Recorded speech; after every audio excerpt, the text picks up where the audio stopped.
Hey there, YouTube. I'm Yukitsu. This is Yukitsu Times. Welcome to my channel, and welcome to another Tuesday talk show. So, this one again is not going to focus so much on psychology, just because there's not too much to talk about in terms of Freudian or Jungian psychology when it comes to this particular segment of the game that I've been in. There's a little bit of developmental stuff in there and a little bit of formative sort of stuff, but for the most part, the bosses that I've gone through didn't really have too much in terms of the Jungian or Freudian analysis that I can particularly do as far as all that goes. So we're again going to be talking a little bit about sort of that idea about using logic to sort of counteract demagogues and stuff like that, because coincidentally enough, that's actually the next place the game has decided to take me, so I think that that's a nice little happy coincidence there. They were always sort of leaning on that being part of the background there, but I wasn't necessarily sure how much that was going to be tied into the plot, and apparently that's the next part of it, so we'll be going over more of that. But we're also going to do, just at the very start here, a brief section where I'm going to go over a logic statement that was put into the comment section of my previous video there. So what we're going to actually do is, if you guys want to send me in any sort of logical questions or something like that, or even like just give me an argument that someone has put out, I can sort of go through it and try and figure out what it is in terms of the pure language of logic, and then try and break it down, discuss it a little bit, and try and figure out what's going on there. I'm not necessarily the best logistician in the world, but I'm actually pretty decent at that sort of thing there. Although I am pretty rusty about the Latin, because I was never particularly good at remembering Latin names for things.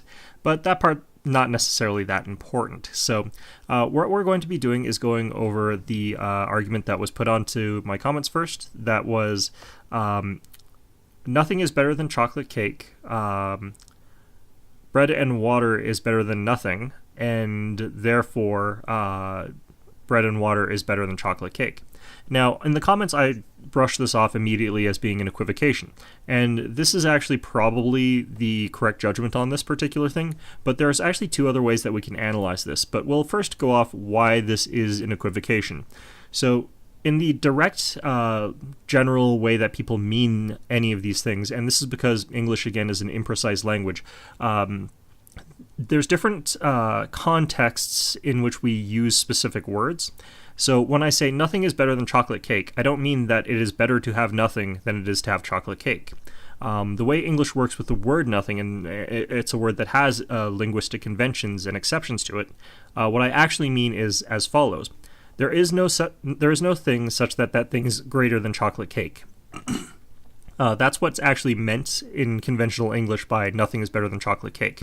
Of course, it could be interpreted to say that it is better to have nothing than it is to have chocolate cake, but by convention, that's not what we mean when we use those words together. Now, it's also similar when we look at bread and water is better than nothing. By convention, we don't use that sort of phrasing when we want to say that there is no thing that bread and water is greater than. What we generally intend to say that it is better to have bread and water than it is to not have anything. So part of the reason for this is that there's a lot of exceptions when we start using a null value in logic, but you can still understand when we're properly using a null value and at what different level we're using it at. And here we can see that we're going to end up using it in two very different ways, because we're using one version of nothing to mean there is no such thing such that, and in the other case we're saying is better than not having anything. So these are very different meanings and definitions of the word nothing. Therefore, you see that there's an equivocation. Equivocation is where we use a word in two different ways in a situation where it requires that it have consistent meaning across both uses. So what this ends up looking like is, so we'll say that the word nothing is P and Q is chocolate cake. So the first argument goes P is less than Q. So there's no thing such that that thing is greater than chocolate cake. And we could also look at P in this case as being a placeholder for any variable that we want to put in there, because it doesn't matter what we put in there, chocolate cake is always going to be greater than it according to the premise. So we'll take that as being true. The second part of the argument, we then would say that bread and water is better than nothing. So this is again a different version of the word nothing. We would say therefore that R is greater than S. And you'll notice that we no longer have any sort of continuation or logic that joins together the first premise and the second premise. So we can't draw any conclusions from this. Therefore, the conclusion that was given, that bread and water is greater than chocolate cake, is a completely spurious conclusion based on the evidence there. In other words, the conclusion does not logically follow from the premises. So we can then go into another sort of argument there that could be made. We could be using the word nothing in a consistent way. So let's go over both of the ways that it could be used. And this works in one of the ways and not in the other one. So first of all, let's say that we mean nothing, as in it's a proper noun. So there is a thing and that thing is nothing. So nothing is better than chocolate cake. It is true. This would be true if this one would be true if chocolate cake was so bad that you would rather have nothing instead of chocolate cake. So in that particular case, we keep the second premise the same way that we normally do. It is better to have bread and water than it is to have nothing at all. And then we can get the conclusion to follow from this, actually. So if bread and water is so bad, or if chocolate cake is so bad that it is better to have nothing instead of chocolate cake, and bread and water is better than not having anything, then it does necessarily follow that chocolate cake is less than bread, or bread and water is greater than chocolate cake.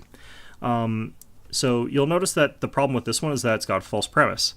Chocolate cake is obviously better than having nothing at all. I mean, there's going to be someone out there that disagrees with me who's like a dog, because, you know, the chocolate cake would kill them. Although a lot of dogs that I met would say that, yeah, chocolate cake is great, and then they'd eat it and die. But, you know, dogs are kind of silly that way. Anyway, don't let your dog near chocolate cake, kids. Don't let him anywhere near chocolate cake. Anyway, the other way that we can interpret this is that both of them are referring to nothing as a super category, referring to not anything. In this particular case, what we say is nothing is greater than chocolate cake. This means there is no thing such that that thing is greater than chocolate cake. We could then interpret bread and water is better than nothing to refer to bread and water is better than there's no thing that it is better than, in which case it is less than everything, in other words. This means that the conclusion that we came to is actually still does not follow from these premises. According to that, chocolate cake is sort of like better than everything, and bread and water is better than there's no thing that bread and water is better than. So we end up with chocolate cake still being better than bread and water in this particular case. So those are sort of the three different ways that we can interpret that argument there. And you'll notice that none of them really draw us to the same sort of conclusion that the author probably wanted us to come to. But again, it was probably put there just as a bit of a joke or a logic sort of thing there. But it is a fairly easy, soluble sort of conundrum in logic, and it's pretty easy to see where the sort of faults in that particular argument go. And again, linguistically, it is possible for one of these to be both valid and true under certain conditions, assuming that you're the sort of person who really hates chocolate cake for whatever reason. I don't know who hates chocolate cake that much. Maybe people on strict diets, I guess. But it is definitely an argument that is easy to take apart there. So anyway, let's get on to our next topic, which is going to be a little bit about demagogues. So why exactly is it so important for us to sort of understand demagogues and so on and so forth? And why are we talking about this here? Well, primarily I'm talking about this here because the next boss in persona is actually a politician who is heavily corrupt and is basically trying to appeal to people based on a form of rhetoric without actually having what it takes to put any confidence in people who understand what he's doing. Now, here's one of the things that has happened throughout history, and it's something that the Greeks knew about and they warned about it, and it's one of the dangers of democracy, and that is the demagogue. It is a person who is capable of persuading people without content, without substance, without having any sort of action plan, without any sort of argument.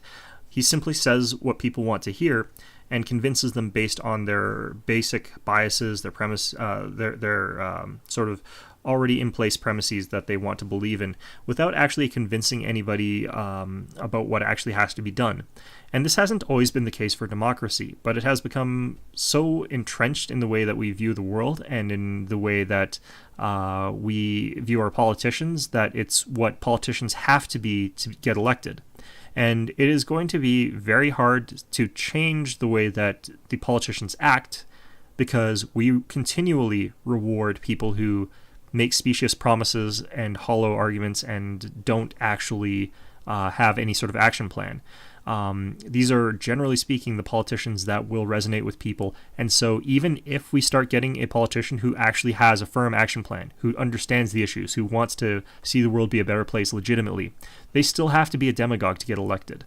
So I think that this is just one of those situations where we've ended up making sure that the person at the top is always the person who is the most charismatic rather than the person who has the best action plan, because that is, generally speaking, how people view the world now. They want to be talking about a president or a prime minister or a leader who they can talk about and be entertained by even. They want to hear that everything's going to be okay if that person is the president or the prime minister or the government leader or whatever. And they want to hear that they've got easy solutions and answers to complex problems. And that's therefore what politicians promise. That's what they say the world is. That's what they say is going to come about if they're in charge. And there, generally speaking, are no easy answers to very complex societal issues.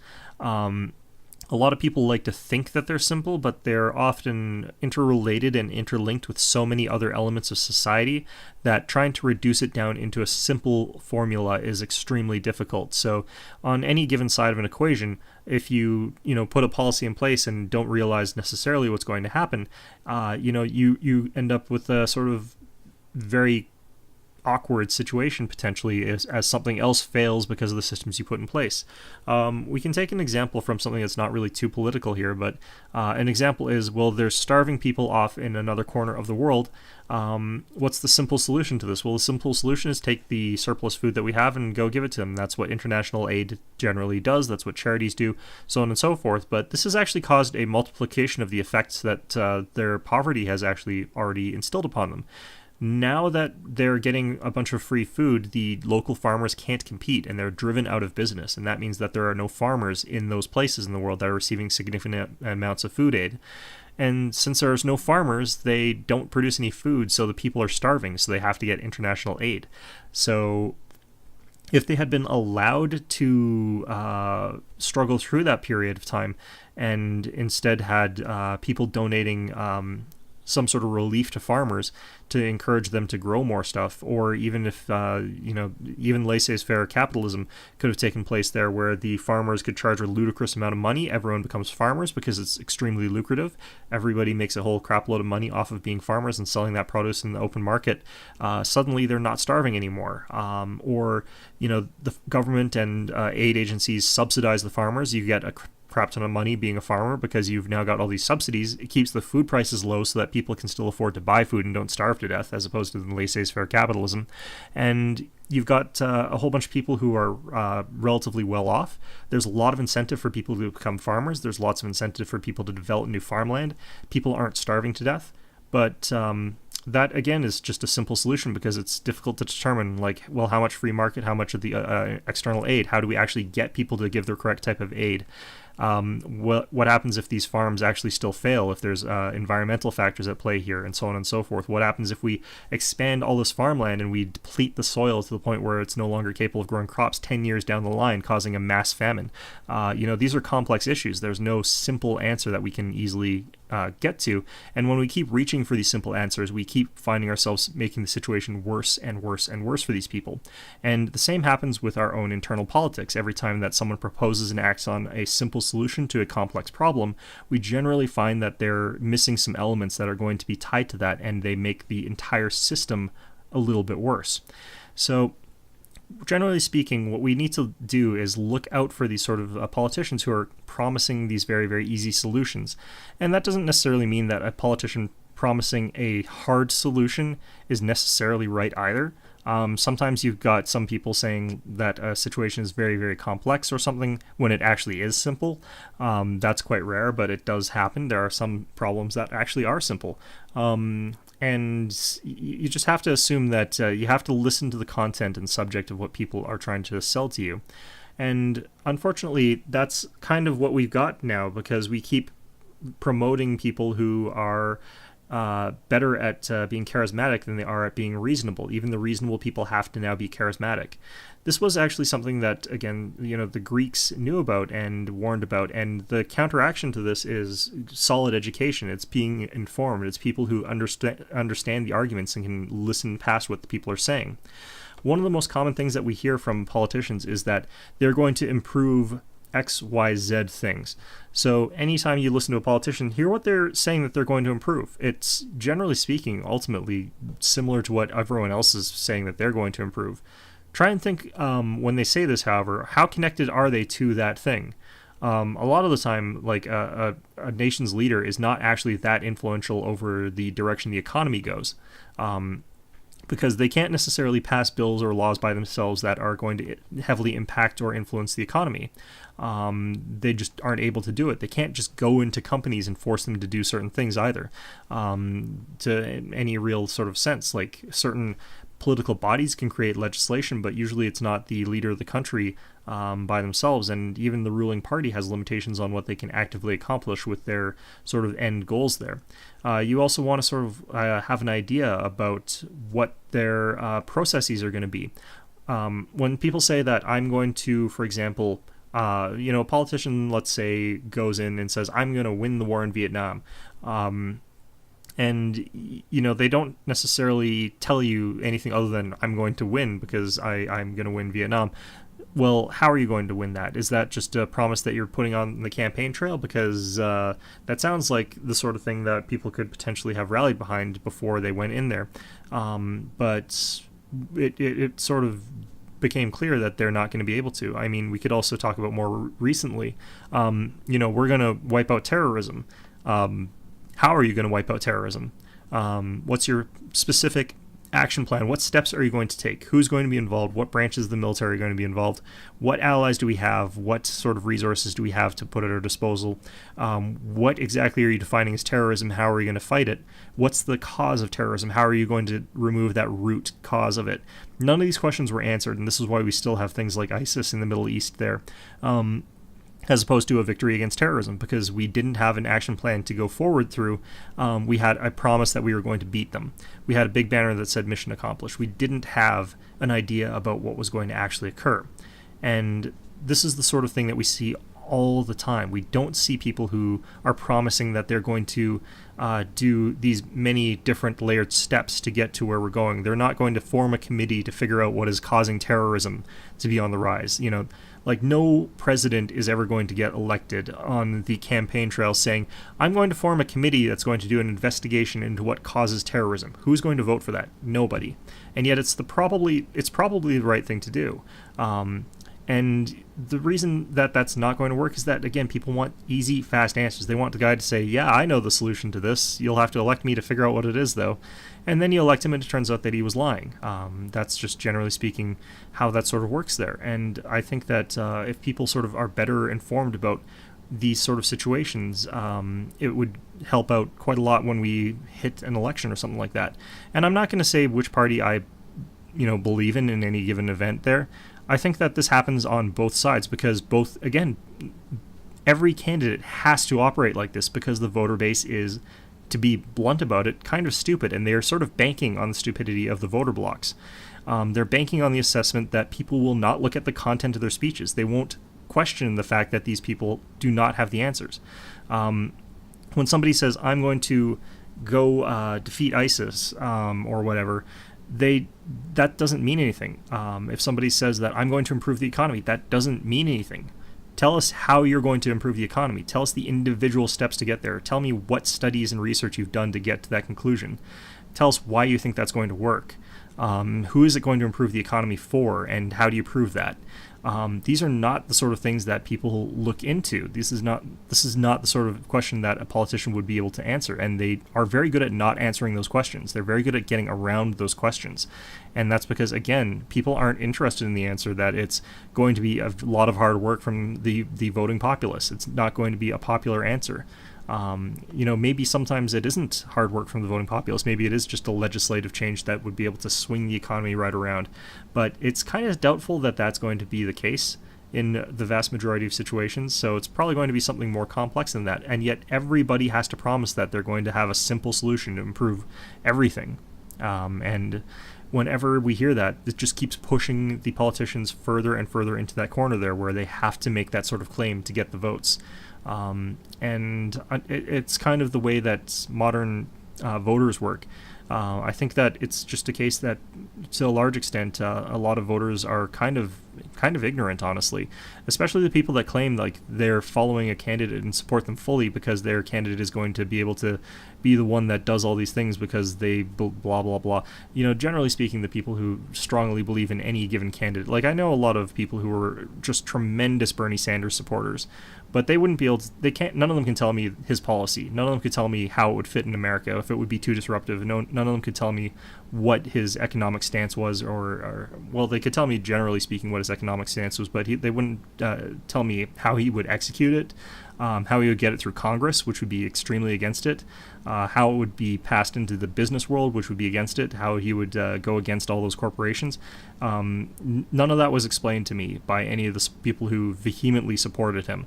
And that's because they don't know any of those facts. And that's because, to a large extent, even if you happen to like the guy and happen to like the direction and vision that he has for America, he can't campaign on the details of that, because that's not popular. That's not the easy that's not the easy answer that people want to hear all at once there. Although I think that he has actually from time to time said that things will be hard, but even then, generally speaking, well, he also didn't get elected, so I think that goes to show that people just sort of want, again, those easy answers. We see that again in Persona 5. This guy that we're talking about is saying that, I will secure the future for our youths. I will blah, blah, blah. I will make the country wealthy. One of the interesting things about him is that in his speech, when he's talking in confidence to somebody else, his personal viewpoints actually do line up pretty well with the rhetoric in certain aspects there.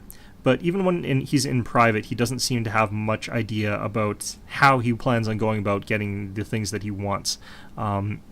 Now, what's probably likely is that he would just do continual strings of high-profile assassinations against targets that are competing with him economically.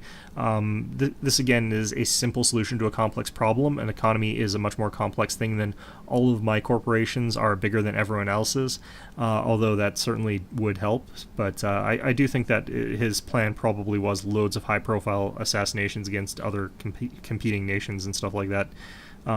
So I think there's a decent chance that he would have been able to do something unconventional through the sort of supernaturally powers that he has access to. I won't say exactly now what those are, but I do think that that's probably what his intended plan was.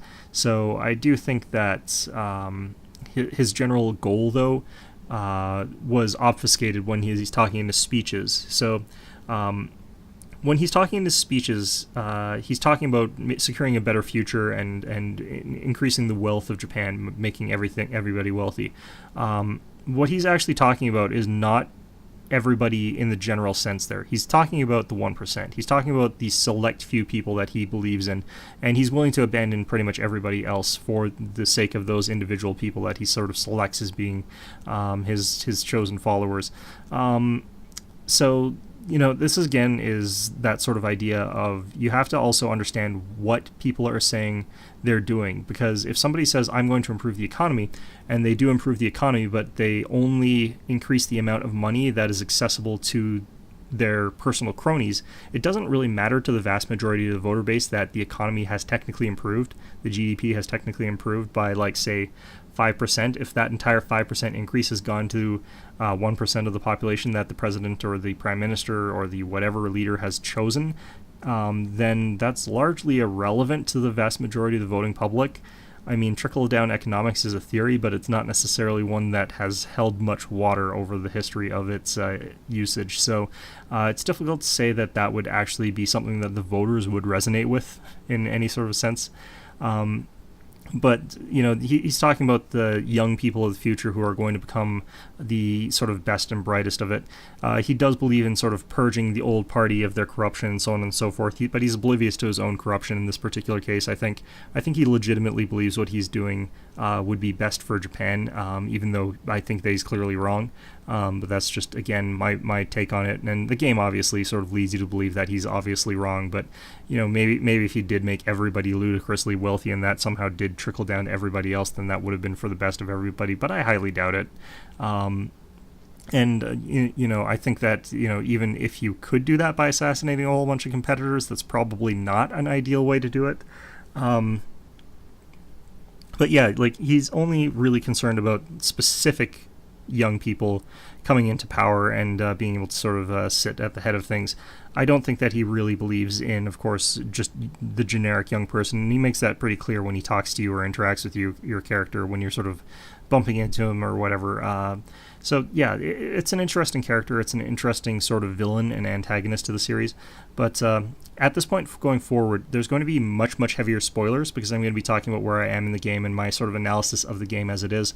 And just as a warning, this is going to be the most spoilery take that I've ever had on this game so far. If you haven't played the game, I highly recommend you sort of flip this off and go play the game, because it's fantastic. So anyway, let's get that one started there.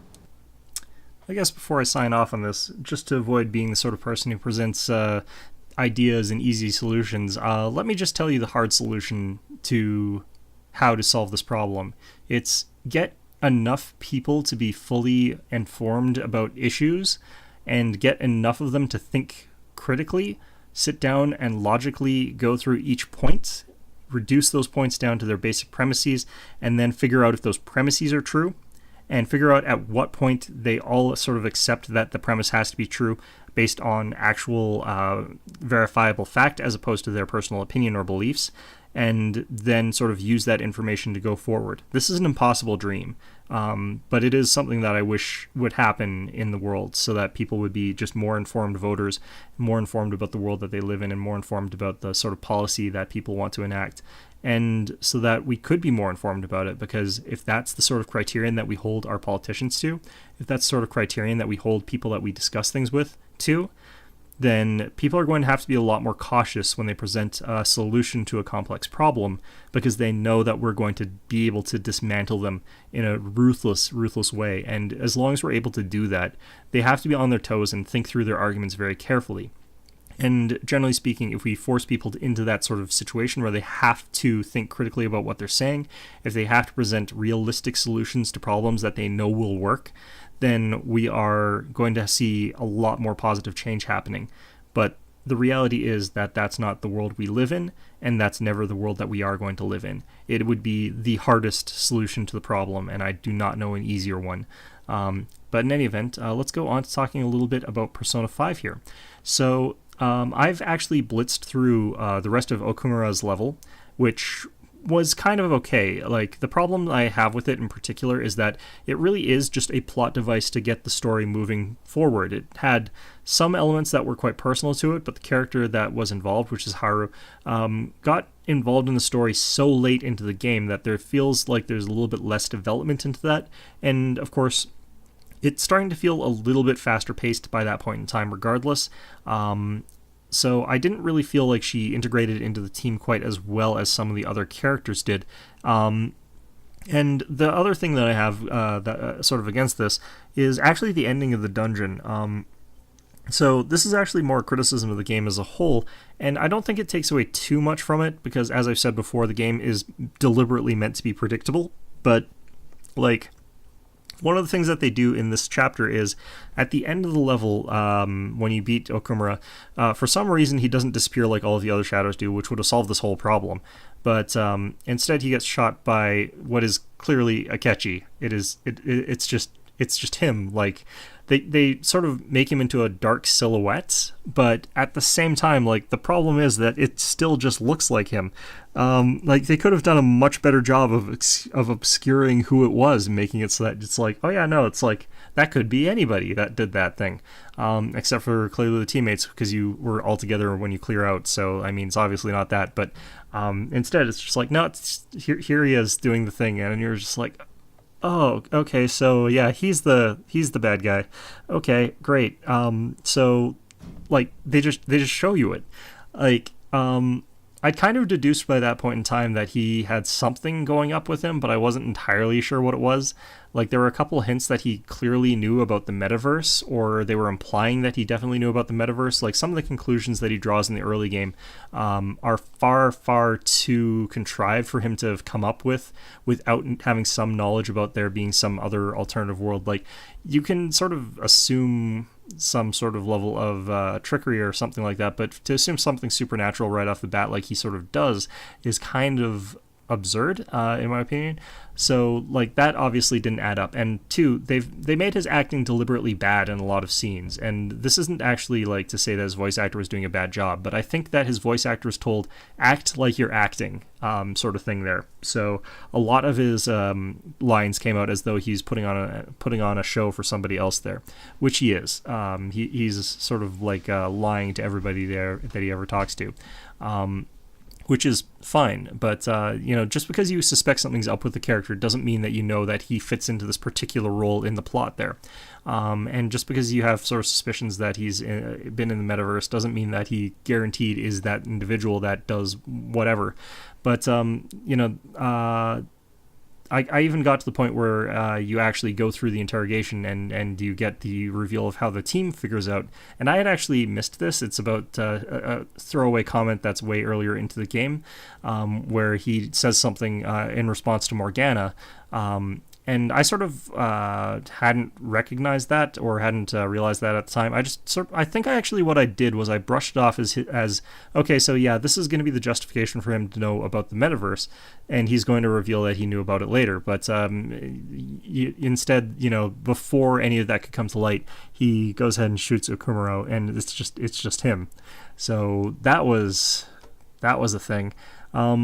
Like, part of the only problem I really have with this is that, like, even if it's simple, a good mystery should make it so that if you figure it out ahead of time, you feel smarter. And I figured this one out ahead of time, but I didn't feel any smarter for having done it. I feel like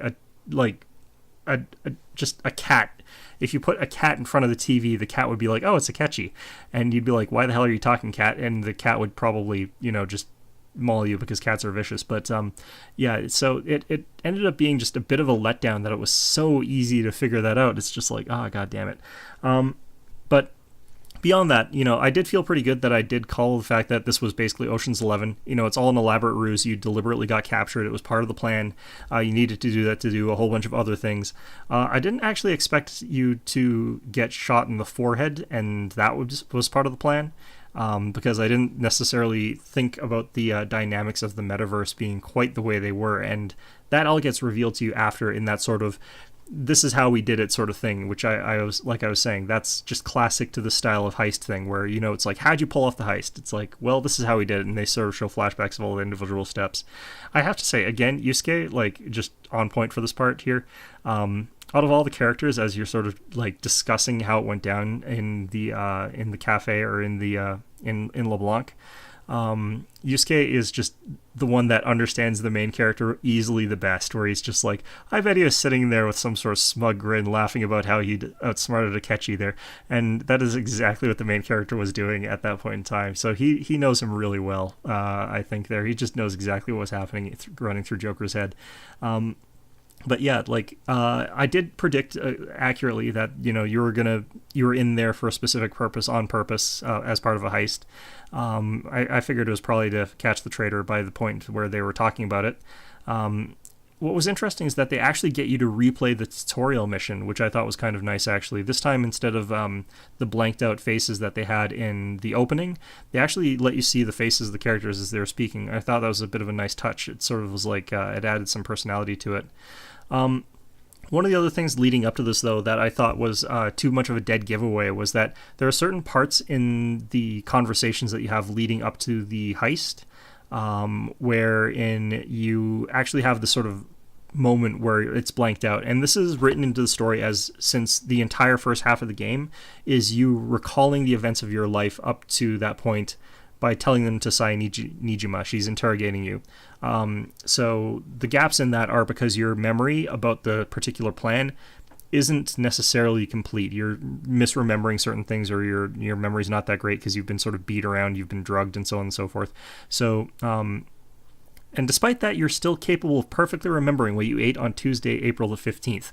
But in any event, so as you're being interrogated, there are certain parts of it where there's a sort of fuzziness, there's a sort of gap where your character is not remembering what happened in those sort of parts there. I actually think that instead of doing that, they should have just cut the scene and transitioned to something else without you having had that little bit of dialogue, because the way that they do it gives away that you're scheming something, that you've got a plan, and that you've got something that you're doing there. I think that the way they sort of framed it made it way too obvious as to what was going on there. And given the timing of when they did it, they also made it way too obvious as to who that discussion was being directed at.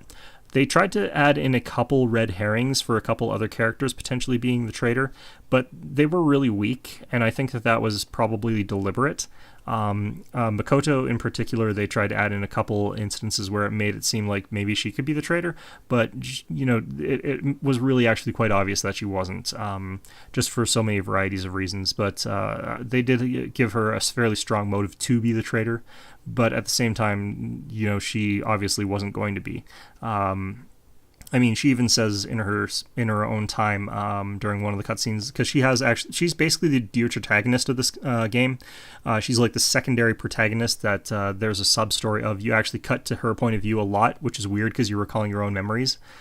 That actually makes me assume that you've like wiretapped her house or something like that and can see what she's doing, so you're just like watching, and it's like, I wonder what Makoto's doing. It's just like, oh yeah, she's having an argument with her sister. Okay, cool. I guess you can thank Futaba for that, but you actually start doing that before her, so yeah, I'm not sure why Joker has memories of things that he should not have memories of in that particular context, but yeah, you actually get a whole bunch of scenes just from her point of view, and it makes it fairly obvious as to what her motivations and her drives and her ideals are. And one of those definitely was made it clear that she was not going to be the traitor in that particular incident. So I do think that was kind of, I don't know, like maybe I'm good at this sort of thing. I've been reading Agatha Christie novels, and I've actually predicted the outcome of like all of them so far. The only one that I got a little bit off was in the end there were none. I knew that it was going to be, like, when I read the first two deaths, I knew that the resulting culprit would be someone who'd been killed and was posing as a dead person and got back up and then started doing the rest of their plot there. I hadn't necessarily assumed that was Wargrave at the time. Spoilers for Agatha Christie's And Then There Were None. But, the statute of limitations on that is pretty goddamn up. If you haven't read that by now, you probably, honestly, I've just read it recently, so... but yeah, that's the only one so far that I wasn't able to predict what was going on there. My favorite is actually Murder on the Orient Express, where I was able to predict, like, halfway through the book. It's like, oh, it was everybody. Which, god damn it. So, spoilers for Murder on the Orient Express, which they're remaking.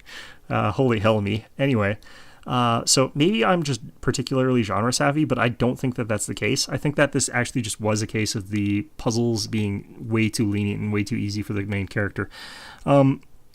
I also think that I got past the point where you could have bad ended. Each of the Persona games has an early bad end, and they usually have like a million screens where it's like, do you want to save before you have this conversation with this person?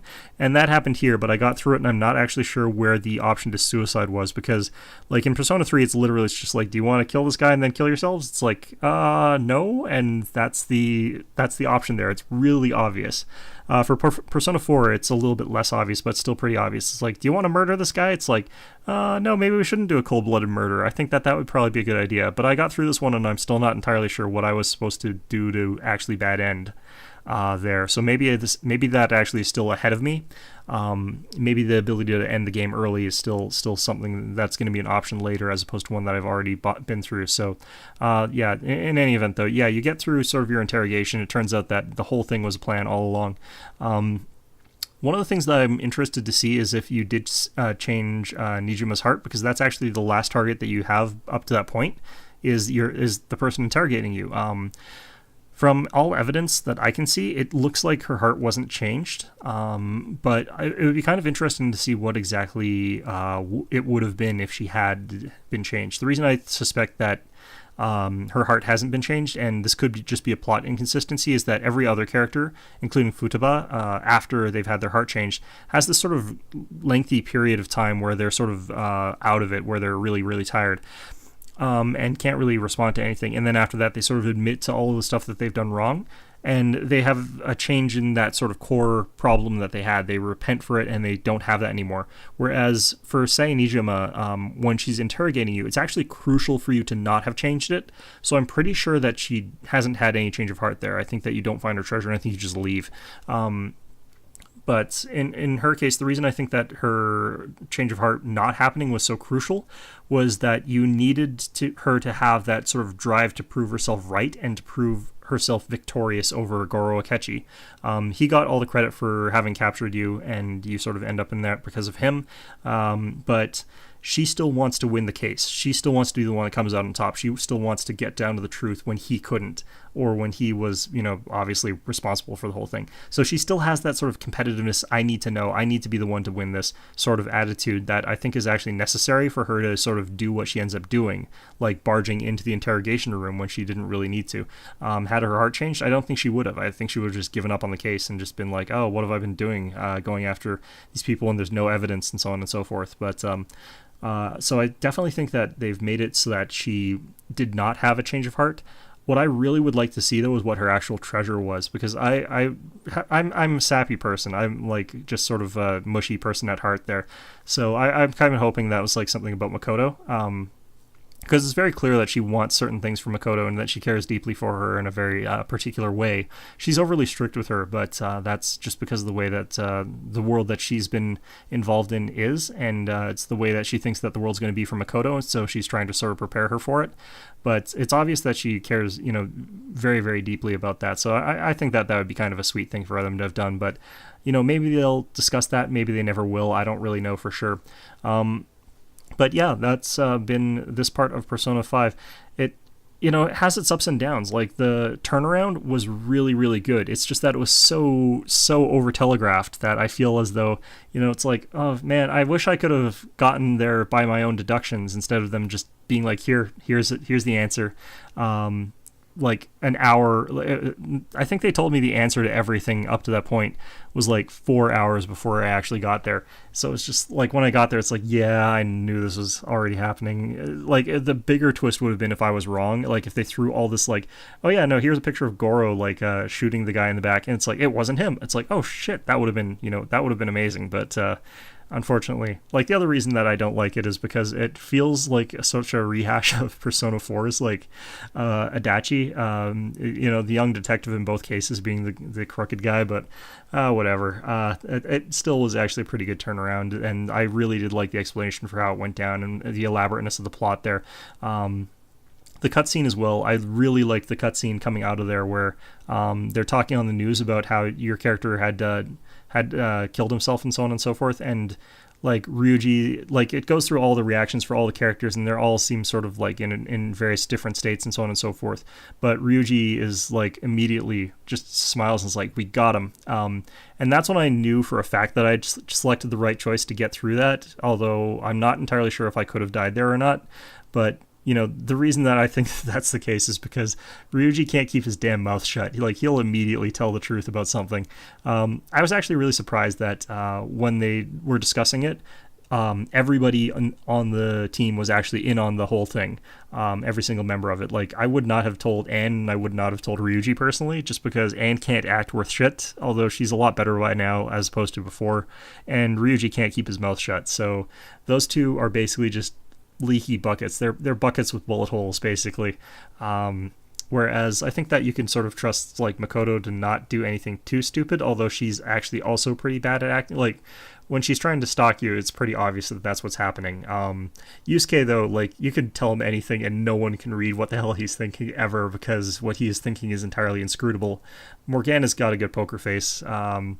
And I think that Haru's got a good poker face because, like, she always looks sort of, like, generically, modestly happy, even when she's killing people. So, I mean, it's just the way she is as a person, I guess.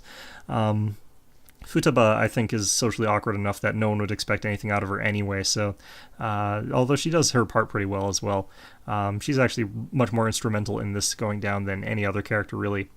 The only other person like that really had a major part to it was Makoto, and that was all that she had to do was give her sister a letter, which was pretty easy for her to do. So, I mean, the game really ramped up in sort of excitement at this point in time, and I think that's going to sort of slow down from here. I think we've hit the climax and sort of got past that, but maybe I'm wrong. Maybe we'll get another sort of big impact moment here, but yeah, no, this game has been really, really fantastic. My only regret, again, is that it's just a little bit too easy in terms of like the mysteries there, but yeah, hope you found this video enjoyable, and of course, as always, hope to see you guys all next time.